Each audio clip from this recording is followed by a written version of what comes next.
Welcome to Art Basel 2026.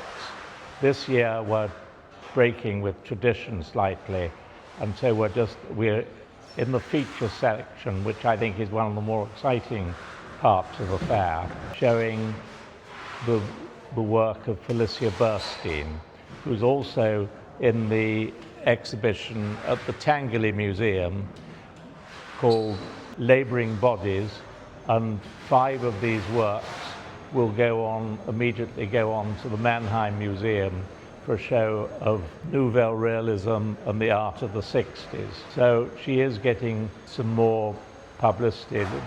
She had a number of years ago a fantastic exhibition at the Musée Souche, but otherwise she's little known, and we thought that it would make a lot of sense to show her here in the feature section, as it's where basically all the curators and more inquisitive collectors come to look.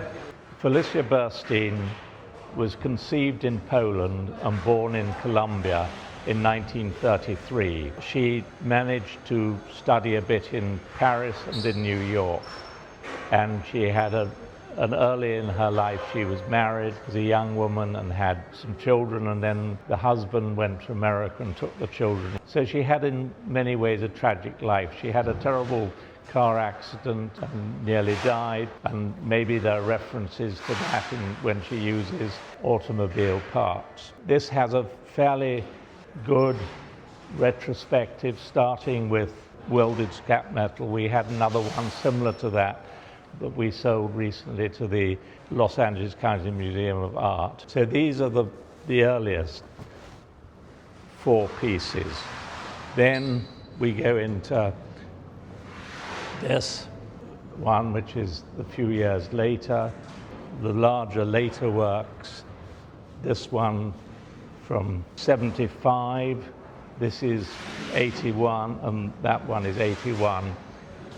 And so she was very political and sadly fell foul of the powers that be in Colombia.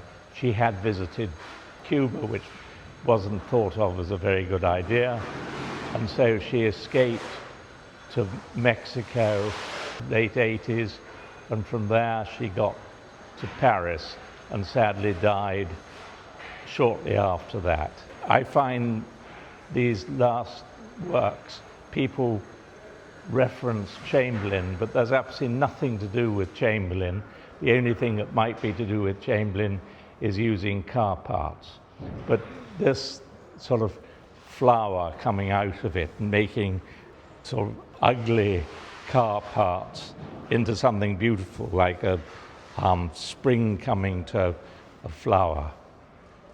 And then this, I think, is extraordinary.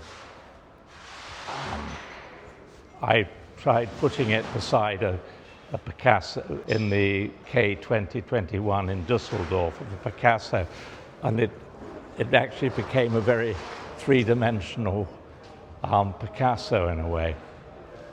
But I find her work really deserves a lot more knowledge and viewing, and I hope that this show will help. And I hope that this small mini retrospective will open a lot of people's eyes